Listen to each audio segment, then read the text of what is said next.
अगर आप एक जेडब्ल्यू एस्पिरेंट हैं तो क्या आपको यह बात पता है साल 2021 में जेडब्ल्यू एग्जामिनेशन को देने वाले एस्पिरेंट्स की संख्या कुछ 9 लाख के आसपास थी, लेकिन यही संख्या साल 2026 में करीबन 16 लाख के आसपास है। मतलब 7 सालों में संख्या ऑलमोस्ट डबल हो गई। अब इस डेटा में सबसे चौंका देने वाली बात क्या है पता है कि साल 2021 में जब 9 लाख एस्पिरेंट थे तो उनमें से 2.5 लाख बच्चे सेलेक्ट होते थे जेडब्ल्यू एडवांस के लिए, लेकिन 7 साल बाद 2026 में भी जब 16 लाख एस्पिरेंट हैं तो भी जेडब्ल्यू मेंस क्वालिफाई करने वाले बच्चों की संख्या वही 2.5 लाख है। मतलब नंबर ऑफ एस्पिरेंट्स तो ऑलमोस्ट डबल हो गए, लेकिन नंबर ऑफ सिलेक्शंस आज भी 2.5 लाख ही है। और हो सकता है आने वाले वक्त में number of JW aspirants 30 lakh हो जाए या शायद 50 लाख हो जाए, लेकिन मेरा मानना है कि तब भी नंबर ऑफ सिलेक्शंस 2.5 लाख ही होंगे। और ऐसा क्यों मानना है मेरा? क्योंकि इसके पीछे का तथ्य यह है कि साल 2021 में आईआईटी की जो सीटें थी वो करीबन 17,000 के आसपास थी, प्रिसाइजली 16,800 के आसपास, लेकिन ये आईआईटी की सीटें साल 2026 में मात्र 18,136 हुई हैं। मतलब रफली 1,1200 सीटें बढ़ाई गई हैं, और वो भी 7 साल के पीरियड में। इतने कम इंक्रीमेंट पे 2.5 लाख की संख्या को बढ़ाकर 3 लाख या 4 लाख करना मुनासिब नहीं होगा, क्योंकि 2.5 लाख में 18,000 बच्चे सेलेक्ट होते हैं, ये पहले ही 10% से भी काफी कम है। तो इस हिसाब से 2.5 लाख की संख्या शायद तब तक नहीं बदलेगी जब तक आईआईटी की सीटें 25,000 या उससे ज्यादा ना हो जाए। और आप और हम दोनों जानते हैं कि हमारे देश में सरकारी कामकाज किस तेजी से चलती है, तो उस हिसाब से आईआईटी की सीटें 18,000 से 25,000 तक पहुंचे, इसके लिए कितने साल लगेंगे ये आप खुद ही कैलकुलेट कर लीजिए। तो एक बात तो पक्की है कि अगर 18 लाख बच्चों में उन 18,000 बच्चों में आना है जिनका आईआईटी में सिलेक्शन हो रहा है, तो टॉप 1% में होना पड़ेगा। मतलब औसतन 100 बच्चों में सिर्फ एक बच्चे का सिलेक्शन होगा। इससे एक बात तो बहुत क्लियर है कि जेडब्ल्यू एग्जामिनेशन आसान नहीं है। और सबसे इंपॉर्टेंट बात कि आप जेडब्ल्यू की तैयारी ऐसे समय पर कर रहे हैं जब कंपटीशन बढ़ रहा है, जेडब्ल्यू अपने पेपर का पैटर्न बदल रहा है, क्योंकि इसे भी पता है जितनी तेजी से कंपटीशन बदल रहा है, अगर पेपर का पैटर्न ना बदला जाए तो लोग इस पैटर्न को डिसाइफर करके बहुत ज्यादा नंबर लाएंगे और सिलेक्शन मुश्किल हो जाएगा। और इन दो बातों से एक बात डिड्यूस किया जा सकता है, और वो ये कि जेडब्ल्यू एग्जामिनेशन अब सिर्फ एकेडमिक नॉलेज का गेम नहीं रह गया है, क्योंकि एकेडमिक नॉलेज तो अधिकांश बच्चों को है। अब जेडब्ल्यू एग्जामिनेशन को क्वालिफाई करने के लिए आपको सबसे पहले इस एग्जाम को अच्छे से समझना होगा और जानना पड़ेगा कि क्या इसकी बारीकियां हैं और कहां पर आप अपना एज ले सकते हैं और अपनी तैयारी बढ़िया कर सकते हैं। तो इसी काम की जिम्मेदारी मैंने उठाई है, और मैं आज आपको इस वीडियो में जेडब्ल्यू एग्जामिनेशन का पूरा पैटर्न बताऊंगा, कैसे चलता है इस जेडब्ल्यू का पूरा सिस्टम, और किन बारीकियों पे आप अगर ध्यान देंगे तो इस एग्जामिनेशन को क्रैक करने में आपको काफी सहूलियत होगी। और बाकी बच्चे जिन चीजों को नहीं जानते हैं, अगर आप उनको जान लेंगे तो शायद आप इसी सेम सिस्टम में आसानी से ऊपर तक पहुंच जाएंगे। तो चलिए वीडियो को शुरू करते हैं। नमस्कार, आदाब, सत श्री अकाल और खुशामदीद देवी और सज्जनों, मेरा नाम है हर्ष प्रियम, और आज मैं आपको इस वीडियो के माध्यम से जेडब्ल्यू एग्जामिनेशन का पूरा सिस्टम समझाने वाला हूं। हो सकता है आप एक 11वीं के छात्र हो या 12वीं के, या आप एक ड्रॉपर लिए हुए स्टूडेंट हो, या आप इन सारे स्टूडेंट्स के माता पिता हो। मैं कोशिश करूंगा कि इस वीडियो में पूरी जानकारी दूं और हर एक जानकारी को जितने तब्दीश और डिटेल में बताया जा सके उतना बता पाऊं। उम्मीद करता हूं कि आपको ये वीडियो पसंद आएगा, और ऐसे ही और बढ़िया मीनिंगफुल और इंसाइटफुल कंटेंट के लिए चैनल सब्सक्राइब रखिएगा। तो चलिए शुरू करते हैं जेडब्ल्यू एग्जामिनेशन के बारे में। देखिए, जेडब्ल्यू एग्जामिनेशन 2 हिस्सों में होता है। सबसे पहला हिस्सा होता है जेडब्ल्यू मेंस एग्जामिनेशन, और दूसरा हिस्सा होता है JW advance examination. JW mains examination को एक गेटकीपर एग्जामिनेशन या स्क्रीनिंग एग्जामिनेशन भी कहा जाता है, क्योंकि ये वो पहला पड़ाव होता है जहां पर लाखों की तादाद में आ रहे बच्चों को छांट कर मात्र 2.5 लाख बच्चों में बदल दिया जाता है। जेडब्ल्यू मेंस एग्जामिनेशन में सबसे ज्यादा छटनी होती है, और इसी एग्जामिनेशन को क्वालिफाई करने वाले बच्चे जेडब्ल्यू एडवांस एग्जामिनेशन को लिखने के लिए एलिजिबल होते हैं। ध्यान रखिएगा, मेंस क्वालिफाई करने के बाद आपको कोई कॉलेज या कोई सीट नहीं मिलती, बल्कि जेडब्ल्यू एडवांस एग्जामिनेशन में अपीयर होने का टिकट मिलता है। जेडब्ल्यू मेंस एग्जामिनेशन को कंडक्ट कराने वाली जो एजेंसी है उसका नाम है NTA, that is national testing agency. ये एक सरकारी एजेंसी है, और ये एनटीए देश में और कई सारे बड़े एग्जामिनेशंस कंडक्ट कराती है। एग्जांपल के तौर पे नीट, सीयूईटी और ऐसे ही और बड़े एग्जामिनेशंस। आपको ये भी बता दूं कि इस जेडब्ल्यू मेंस के जरिए आपका सिलेक्शन आईआईटी में नहीं होता। जेडब्ल्यू मेंस के जरिए आपका सिलेक्शन आईआईटी के अलावा जितने भी कॉलेजेस हैं देश में, उन अधिकांश कॉलेजेस में होता है। एग्जांपल के तौर पे कि अगर आप जेडब्ल्यू मेंस में अच्छे नंबर लाते हैं तो उसी मार्क्स के बेसिस पे आपका सिलेक्शन एनआईटी में होता है, जीएफटीआई में होता है, जिसका मतलब होता है गवर्नमेंट फंडेड टेक्निकल इंस्टीट्यूट, और इसी की तरह कई सारे और छोटे मोटे सरकारी या छोटे मोटे प्राइवेट कॉलेजेस में सिलेक्शन जेडब्ल्यू मेंस के मार्क्स पे होता है। देश में अधिकांश कॉलेजेस जेडब्ल्यू मेंस पे सिलेक्शन इसलिए लेते हैं क्योंकि उन्हें पता होता है कि देश का हर एक इंजीनियरिंग एस्पिरेंट जेडब्ल्यू मेंस का एग्जामिनेशन तो जरूर देता है। अब बात करते हैं जेडब्ल्यू मेंस एग्जामिनेशन के कंडक्शन की। तो ये साल में 2 बार होता है। जनरली जनवरी और अप्रैल के टाइम पे इस एग्जामिनेशन को कंडक्ट किया जाता है। एक बच्चा इन दोनों एग्जामिनेशन में अपीयर हो सकता है, या चाहे तो दोनों में से किसी एक में हो सकता है। इस एग्जाम में ये अच्छी बात है कि अगर आप दोनों अटेम्प्ट में अपीयर होते हैं, जनवरी और अप्रैल में, तो आपके जिसमें भी अच्छे नंबर आएंगे उस मार्क्स को लिया जाएगा और कम वाले को हटा दिया जाएगा। इसीलिए अधिकांश बच्चे जेडब्ल्यू के जनवरी और अप्रैल दोनों अटेम्प्ट में अपीयर होते हैं। अब बात करें इस एग्जामिनेशन को आप कितनी बार दे सकते हैं, तो देखिए, नीट एग्जामिनेशन एक इंसान अपने जीवन काल में अनंत सालों तक दे सकता है। लेकिन जेडब्ल्यू उसके बिल्कुल विपरीत बच्चों को लिमिट करता है अपने साल वेस्ट करने से। जेडब्ल्यू मेंस एग्जामिनेशन एक बच्चा अपने जीवन काल में मात्र 3 साल दे सकता है। पहला साल जब वो 12वीं पास कर रहा है, दूसरा साल जब वो 12वीं पास करके एक बार ड्रॉप लिया है, और तीसरा साल अगर वो बच्चा डबल ड्रॉपर रहता है। हालांकि अधिकांश बच्चे डबल ड्रॉपर की तरफ नहीं जाते हैं। इसका मुख्य कारण ये भी है कि आगे चलकर जेडब्ल्यू एडवांस एग्जामिनेशन बच्चे को साल में सिर्फ 2 ही बार देने मिलता है। मतलब डबल ड्रॉपर जो रहता है वो जेडब्ल्यू एडवांस नहीं दे पाएगा। चलिए आगे बताएंगे इसके बारे में डिटेल में। अब बात करते हैं जेडब्ल्यू मेंस एग्जामिनेशन के एग्जाम पैटर्न की। तो इस एग्जाम में कुल मिलाकर 25 सवाल पूछे जाते हैं, 25 फिजिक्स में, 25 केमिस्ट्री में और 25 मैथमेटिक्स में। इस 25 सवाल में भी विभाजन 20 और 5 का होता है। मतलब 20 सवाल एमसीक्यू होते हैं जिसके 4 ऑप्शंस रहेंगे, 4 में से एक सही, और 5 सवाल ऐसे होते हैं जो न्यूमेरिकल आंसर टाइप होते हैं। मतलब सवाल का आपको जवाब वहां पर न्यूमेरिक में लिखना पड़ेगा कीबोर्ड की मदद से। इनके कोई ऑप्शंस नहीं होते। तो अगर आपका आंसर 15 आया है तो आपको 15 लिखना होगा, या 500 आया है तो 500 लिखना होगा। और इसी प्रकार से कुल मिलाकर ये जो 75 सवाल हैं ये 300 नंबर के बनते हैं, क्योंकि मार्किंग स्कीम है +4 और -1। सही सवाल के लिए 4 नंबर और गलत सवाल के लिए -1 नंबर। तो फिजिक्स में जो 25 सवाल आते हैं, 25 × 4 100 नंबर का फिजिक्स बना, 100 की केमिस्ट्री और 100 की मैथमेटिक्स। अब जब मार्क्स की बात कर ली है तो फिर ये भी बात कर लेते हैं कि इस एग्जामिनेशन में कितने नंबर लाने पर जनरली अच्छा माना जाता है या सिलेक्शन हो जाता है। तो देखिए, अच्छा माना जाना तो थोड़ा सब्जेक्टिव है, तो मैं आपको ये जरूर बताता हूं कि कितने नंबर लाने पर सिलेक्शन होगा। अब ध्यान दीजिएगा, 12वीं के लेवल पे ये बच्चों के लिए पहला ऐसा एग्जाम होता है जहां पर मार्क्स परसेंटेज में नहीं दिए जाते बल्कि परसेंटाइल में दिए जाते हैं। अब परसेंटेज और परसेंटाइल में थोड़ा अंतर है। इस एग्जामिनेशन में अपीयर होने वाले जितने बच्चे हैं उनमें 90% बच्चों से ऊपर है। परसेंटाइल का मतलब एक तरह का रैंक होता है। अगर आपका 95 परसेंटाइल है मतलब आप 95% बच्चों से आगे। तो इस परसेंटाइल का परसेंटेज से कोई लेना देना नहीं है। हो सकता है कि इस 300 नंबर के एग्जाम में आप मात्र 100 नंबर लाए हो और आपका 90 परसेंटाइल आ जाए, जो कि होता भी है। मतलब परसेंटेज के तौर पे आप सिर्फ 33% नंबर लाए हैं, लेकिन परसेंटाइल के तौर पे आप 90 परसेंटाइल लाए हैं, क्योंकि आप 90% बच्चों को पीछे छोड़ दिए हैं। ये सिस्टम रैंक को दिखाने का एक बेहतर वर्जन है। तो अब अगर आप परसेंटाइल समझ गए हैं तो अब आप ये जान सकते हैं कि एनआईटी में सिलेक्शन होने के लिए जनरली इस जेडब्ल्यू मेंस एग्जामिनेशन में बच्चों से 97 परसेंटाइल या उससे अधिक लाने की उम्मीद रहती है, जिसपे एनआईटी की सीटें मिल जाती हैं। और आयता ये देखा गया है कि 93 से 95 परसेंटाइल के बीच में जेडब्ल्यू मेंस का कट ऑफ होता है और जेडब्ल्यू एडवांस क्वालिफिकेशन। मतलब आप अगर 93 से 95 परसेंटाइल के बीच में रहते हैं तो आप मेंस क्वालिफाई करके एडवांस लिखने के लिए एलिजिबल हो जाएंगे। और ध्यान रखिएगा, इस मार्क्स परसेंटाइल में आप मेंस क्वालिफाई तो कर जाएंगे, पर एनआईटी की सीट मिले इसकी कोई गारंटी नहीं। या फिर प्रिसाइजली कहूं कि अगर आप जनरल कैटेगरी के स्टूडेंट हैं और किसी ऐसे स्टेट में रहते हैं जहां आबादी काफी है, तो इस परसेंटाइल पे आपको एनआईटी नहीं मिल पाएगा। हाँ, इसमें अपवाद ये है कि अगर आप किसी नॉर्थ ईस्ट स्टेट में हैं या किसी ऐसे स्टेट में हैं जहां पॉपुलेशन काफी कम है,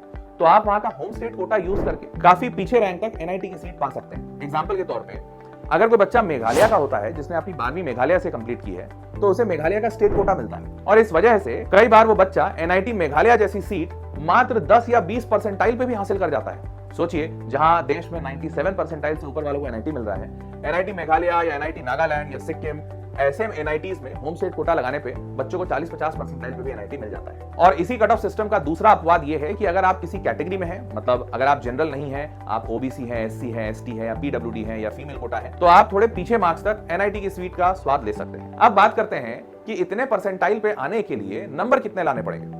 तो देखिए, नंबर पूरी तरह से डिपेंड करता है कि उस साल का पेपर कितना कठिन है, क्योंकि आप तो ये समझ ही चुके हैं कि परसेंटाइल का मतलब होता है रैंक। अब अगर पेपर बहुत कठिन होगा तो हो सकता है कम सवाल सॉल्व करने पे भी आप टॉपर के रैंक में आ जाएं, पर अगर पेपर बहुत आसान होगा तो हो सकता है आपको ज्यादा सवाल सॉल्व करने पड़े। तो एक मोटा मोटी मैं अंदाज दे देता हूं, पिछले सालों में जो जेडब्ल्यू के पेपर्स आए हैं, तो 93 से 95 परसेंटाइल लाने के लिए सबसे कठिन पेपर में 80 से 90 नंबर में काम बन गया है। 80 से 90 नंबर आउट ऑफ 300। और अगर सबसे आसान पेपरों की बात करें तो बच्चों को 150 नंबर तक लाना पड़ा है जस्ट टू क्वालिफाई जेडब्ल्यू मेंस। और इसी प्रकार से अगर एनआईटी की बात करें जो 97 या 98 परसेंटाइल से ऊपर पे मिलता है, तो इतने परसेंटाइल पे आने के लिए पिछले कुछ सालों का डेटा कहता है कि आपको कम से कम सबसे कठिन पेपर में 130-40 के आसपास का आंकड़ा लाना हो, और ज्यादा से ज्यादा अगर पेपर बहुत आसान हुआ तो नंबर 200 के पार भी लाने पड़ सकते हैं आउट ऑफ 300। तो ये तो पूरी जानकारी हो गई जेडब्ल्यू मेंस की।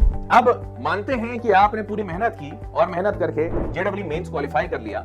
अब आप जेडब्ल्यू एडवांस में बैठने के लिए एलिजिबल हैं। तो जेडब्ल्यू एडवांस में हर साल 2.5 लाख बच्चों का सिलेक्शन होता है, लेकिन ये 2.5 लाख ऐसा नहीं है कि टॉप के 2.5 लाख रैंकर सेलेक्ट हो जाएंगे। इसमें कोटा सिस्टम होता है, क्योंकि कुछ जनरल कैटेगरी होते हैं, कुछ एससी एसटी, कुछ ओबीसी। तो अगर मैं शुद्ध जनरल कैंडिडेट की बात करूं जिसके पास कोई कोटा नहीं है, ना ही फीमेल कोटा है, ना ही पीडब्ल्यूडी है, ना ही इकोनॉमिकली वीकर सेक्शन है, तो ऐसे बच्चों की संख्या 2.5 लाख में से मात्र 96,000 होती है। मतलब रफली 40% ऐसे बच्चे होंगे जो जनरल विदाउट एनी कोटा होंगे। बाकी 60% सीटें किसी ना किसी प्रकार के कोटे में रहती है। तो अब ये जो 2.5 लाख बच्चे हैं जिसमें अलग अलग कोटा में उस कोटा के टॉप के बच्चों को चुना जाता है, इससे बनता है वो 2.5 लाख का पूल जो जेडब्ल्यू एडवांस एग्जाम देने जा सकता है।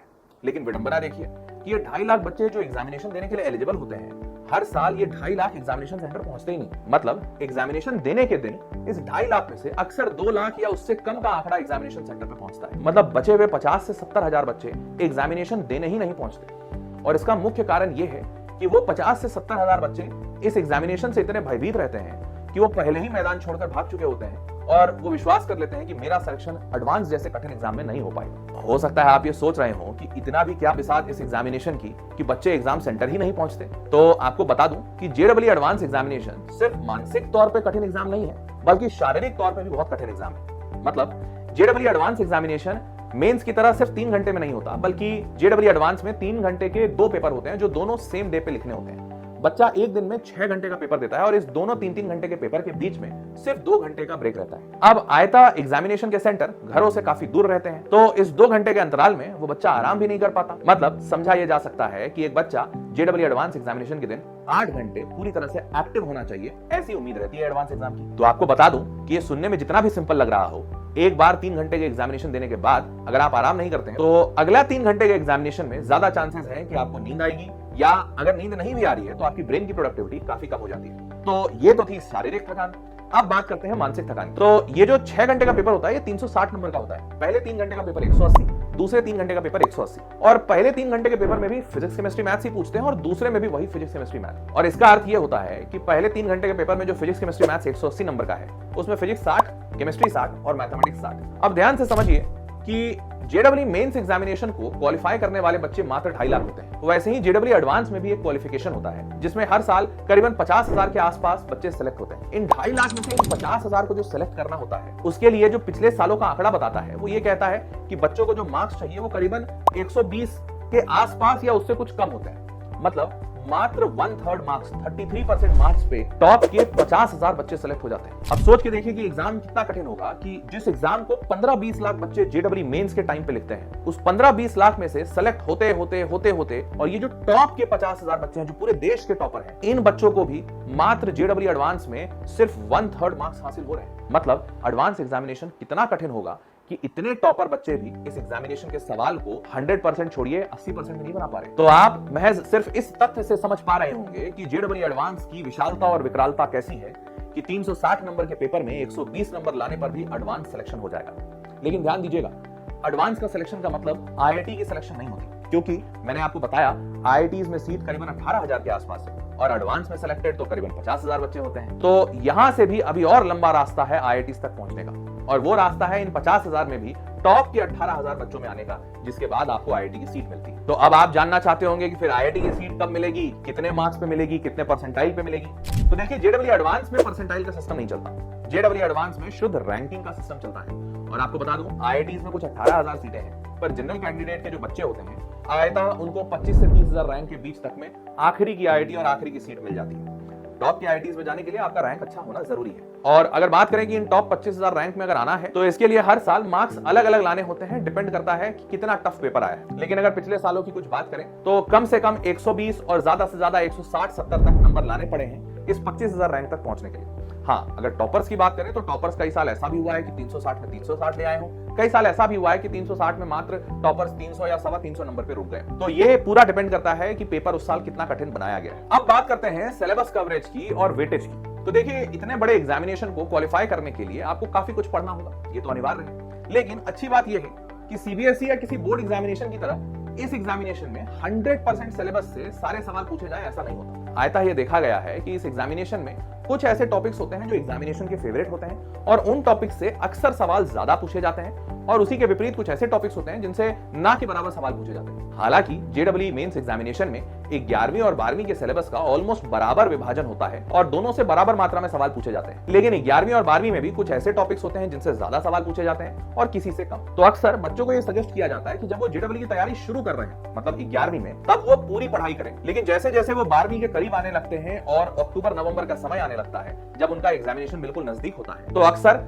बतौर शिक्षक मैं भी उन्हें यही सजेशन देता हूं कि आप उन हाई वेटेज टॉपिक्स पे फोकस कीजिए जिनसे एग्जामिनेशन में हर साल सवाल पूछे जा रहे हैं। हाँ, ये हाई वेटेज टॉपिक्स हर 3-4 साल के अंतराल पे बदलते रहते हैं, अन्यथा धीरे धीरे पूरी स्टूडेंट और टीचर कम्युनिटी सिर्फ उन्हीं हाई वेटेज टॉपिक पे फोकस करने लगी। तो इसीलिए जेडब्ल्यू एग्जामिनेशन हर 3 से 4 साल में अपने पैटर्न को थोड़ा बदलता है ताकि बच्चों को नया टेस्ट भी मिलता रहे और पैटर्न पूरी तरह से डिकोड भी ना हो पाए। लेकिन एक अच्छा आकलन करने वाला इंसान इस बात को बहुत अच्छे से ऑब्जर्व कर पाएगा कि जेडब्ल्यू में आ रहे पिछले सालों के सवालों के हिसाब से कौन से ऐसे टॉपिक्स हैं जिन पे ज्यादा ध्यान दिया जाना चाहिए, जिससे कि सिलेक्शन आसान होगा और मुकम्मल होगा। वैसे तो मैं ये चाहता हूं कि मैं आपको इसी वीडियो में उन सारे चैप्टर्स का नाम भी बता दूं या उन चैप्टर्स के लिए गाइड कर दूं, पर उससे ये वीडियो काफी लंबा हो जाएगा, तो ये बात मैं किसी और वीडियो के लिए रखता हूं। आज इस बात पे फोकस करता हूं कि जेडब्ल्यू के सिलेबस में फिजिक्स, केमिस्ट्री, मैथ्स मिलाकर कुछ 70 से 80 चैप्टर्स होते हैं 11वीं 12वीं दोनों मिलाकर। आपकी जानकारी के लिए बता दूं कि इन 70 से 80 चैप्टर्स में मात्र 30 से 35 ऐसे चैप्टर्स होते हैं जो जेडब्ल्यू के फेवरेट होते हैं और इनसे इतने सवाल पूछे जाते हैं कि एक बच्चा अगर इन सारे चैप्टर्स को बहुत स्ट्रॉन्ग कर ले तो वो आराम से 300 में से 200 से ज्यादा नंबर ला पाएगा। तो ये 30 से 35 चैप्टर ही हाई वेटेड चैप्टर्स कहलाते हैं जिनके कुछ सिलेक्टेड टॉपिक सबसे ज्यादा पूछे जाते हैं। अब बात करते हैं सबसे इंपॉर्टेंट चीज माइंडसेट की। देखिए, ये पूरी जानकारी सुनने के बाद आपको हो सकता है लग रहा हो कि यार ये एग्जामिनेशन तो बेहद कठिन है और इतने कठिन एग्जामिनेशन में सक्सेस के चांसेस भी बड़े मिनिमलिस्टिक हैं। तो क्या ऐसे एग्जामिनेशन की तैयारी करनी चाहिए जिसमें इतना कम परसेंटेज हो? अब मैं आपको फैक्ट के तौर पे कुछ बातें बताता हूं। देखिए, भारत पूरे विश्व का चौथा सबसे बड़ा इकोनॉमी है। हमारा ऑलमोस्ट $5 ट्रिलियन के आसपास की इकोनॉमी है और 150 करोड़ लोगों की जनसंख्या है। अब इस जनसंख्या में टॉप के 1% लोग वो हैं जो 25 लाख रुपए या उससे अधिक सालाना कमाते हैं और ये सरकारी डेटा। तो इस हिसाब से आप भी तो कोई ऐसी ही जिंदगी चाह रहे हैं ना जहां आप 25-30 लाख रुपए सालाना से ज्यादा कमा सकें। तो हमारे देश का डेटा ये कहता है कि अगर आपको उस स्थिति में पहुंचना है तो इस देश के टॉप 1% में पहुंचना होगा और ये एग्जामिनेशन भी आपसे वही मांग रहा है। तो एक बात सिद्ध है कि ये एग्जामिनेशन बहुत कठिन नहीं है, बल्कि हमारे पूरे देश में या यूं कह लीजिए कि पूरे विश्व में आप जिस स्थिति को पाना चाहते हैं वो परिस्थिति मात्र टॉप के 1% लोगों को ही हासिल होती है। और दूसरी आपको ये भी बात बता दूं, कई बार लोगों का ये भी सोचना होता है कि यार इतना कठिन एग्जाम है तो नीट क्यों ना कर ले। तो आपकी जानकारी के लिए बता दूं, नीट में भी हर साल करीबन 25 लाख के आसपास बच्चे बैठते हैं, जिनमें से मात्र 1 लाख एमबीबीएस की सीटें होती हैं और इनमें से भी प्राइवेट मेडिकल कॉलेज की एमबीबीएस सीटें आम बच्चा अफोर्ड नहीं कर सकता। तो आम बच्चे के लिए बचती है सरकारी सीटें जो मात्र 50,000 के आसपास है। तो सोच के देखिए कि अगर 25 लाख के आसपास एस्पिरेंट्स हैं और 50,000 सीटें हैं, मतलब यहाँ भी टॉप के 2% बच्चों को ही सिलेक्शन मिलेगा। तो जेडब्ल्यू एग्जामिनेशन में आईआईटीज का सिलेक्शन 1% है, लेकिन अगर आईआईटी, एनआईटी और गवर्नमेंट फंडेड टेक्निकल इंस्टीट्यूट्स और ट्रिपल आईटीज को मिला दिया जाए, सिलेक्शन परसेंटेज 4% हो जाता है, क्योंकि कुल मिलाकर सीटें हैं 62,000 के आसपास। तो ये समझा जा सकता है कि मोटा मोटी जेडब्ल्यू और नीट ऑलमोस्ट सेम लेवल पे है कंपटीशन को ध्यान में रखते हुए। परंतु सबसे बड़ा एज जो जेडब्ल्यू एग्जामिनेशन में होता है वो ये है कि देखिए, नीट में अगर आपका एमबीबीएस नहीं हुआ, जो कि बहुत ज्यादा मुमकिन है क्योंकि 98% बच्चों का नहीं होगा, तो नीट की तैयारी करने वाले बच्चों के पास एमबीबीएस सरकारी कॉलेज या प्राइवेट कॉलेज से करने के अलावा और कोई उपाय नहीं है, क्योंकि हमारे देश में रेगुलेशंस इतने कड़े हैं कि कोई भी इंसान एक मेडिकल कॉलेज नहीं खोल सकता आसानी से। लेकिन इसी के विपरीत अगर जेडब्ल्यू एग्जामिनेशन की बात करें तो अगर आपका जेडब्ल्यू में अच्छा परफॉर्मेंस नहीं हुआ और आप उन 96% बच्चों में आए जो आईआईटी, एनआईटी या ट्रिपल आईटी की सीट नहीं ले पा रहे, तो इसके बावजूद देश में कई सारे ऐसे कॉलेजेस हैं प्राइवेट और सरकारी मिलाकर जिनमें बच्चों का एडमिशन मुमकिन होगा और वो सरल और आसान भी होगा। ये बात सिर्फ मैं अपनी फीलिंग से नहीं कह रहा और ना ही इसलिए कह रहा हूं क्योंकि मैं जेडब्ल्यू का टीचर हूं। ये बात मैं एआईसीटीई के एक डेटा को कोट करते हुए कह रहा हूं। एआईसीटीई जो कि all India council of technical education है, जो कि एक सरकारी बॉडी है, इसने साल 2025 में एक आंकड़ा जारी किया था जिसमें इन्होंने बताया था कि साल 2025 में इनके पास कुल मिलाकर 14,90,000 अप्रूव्ड इंजीनियरिंग की सीटें हैं। मतलब अगर एक बच्चे का आईआईटी या एनआईटी में सिलेक्शन नहीं होता, उसके बाद भी वो एक इंजीनियर बन सकता है, क्योंकि देश में करीबन 15 लाख के आसपास इंजीनियरिंग की मान्यता प्राप्त सीटें हैं। नीट में इसके विपरीत पूरे देश में ही मात्र 1 लाख सीटें हैं जिनको मान्यता मिली हुई है, चाहे वो सरकारी कॉलेज के हो या प्राइवेट कॉलेज। और यही सबसे बड़ा डिफरेंशिएटर बनता है, जिसकी वजह से आईआईटी का एग्जाम इतना कठिन होने के बावजूद अधिकांश बच्चे जेडब्ल्यू एग्जामिनेशन का चयन करते हैं, क्योंकि उन्हें पता होता है कि अगर कुछ ऊंच नीच हुई भी तो वो इंजीनियर तो बन पाएंगे और इंजीनियर बनने के बाद आगे की पूरी जद्दोजहद इस बात पर निर्भर करती है कि आप अपने कॉलेज के 4 साल कितनी मेहनत करते हैं। क्योंकि हजारों ऐसे उदाहरण हैं हमारे और आपके आसपास जहां पर बच्चों ने